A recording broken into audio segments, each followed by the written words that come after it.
ॐ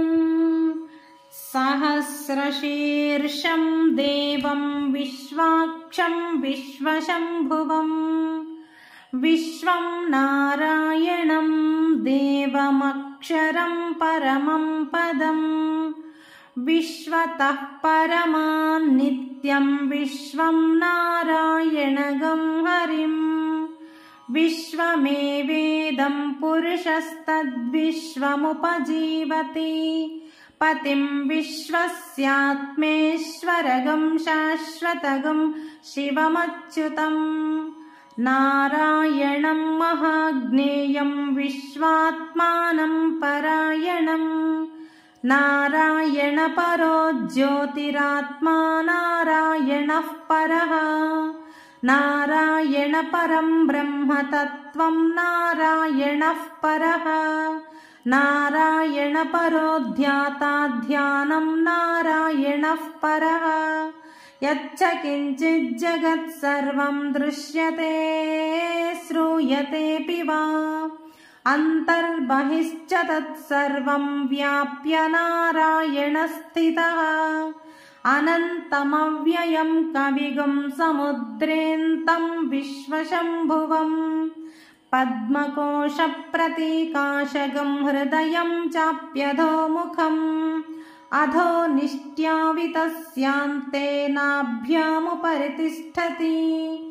ज्वालमालाकुलं भाति विश्वस्यायतनं महत् सन्ततगं शिलाभिस्तुलं भक्त्या कोशसन्निभम् तस्यान्तेषु शिरगं सूक्ष्मं तस्मिन्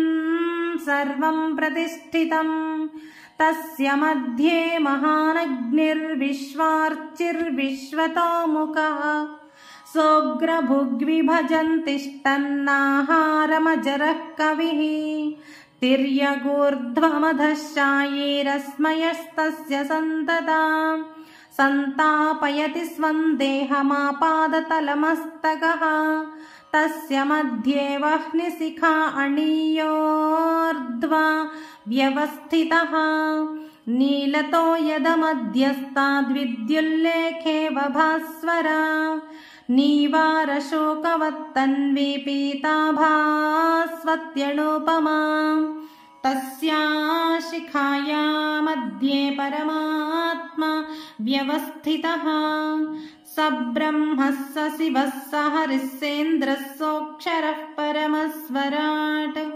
राजाधिराजाय प्रसह्य साहिने नमो वयं वै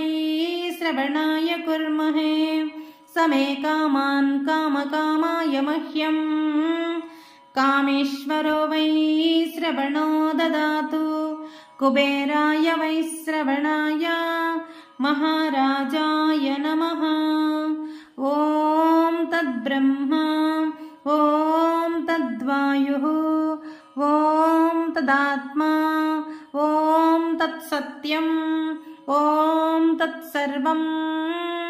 ॐ तत्पुरो नमः अन्तश्चरति भूतेषु गुहायां विश्वमूर्तिषु त्वं यज्ञस्त्वं वषट्कारस्त्वमिन्द्रस्त्वगं रुद्रस्त्वं विष्णुस्त्वं ब्रह्मत्वं प्रजापतिः त्वं तदाप आपो ज्योतिरसोऽमृतं ब्रह्म भूर्भुवस्सुवराम् ईशानः सर्वविद्यानाम् ईश्वरः सर्वभूतानां ब्रह्माधिपतिर्ब्रह्मणोऽधिपतिर्ब्रह्मा शिवो मे अस्तु सदा शिवोम् अरतगं सत्यं परं ब्रह्म पुरुषं कृष्णपिङ्गलम् ऊर्ध्वरेतं विरूपाक्षं विश्वरूपाय वै नमो नमः ॐ नारायणाय विद्महे वासुदेवाय धीमहि तन्नो विष्णु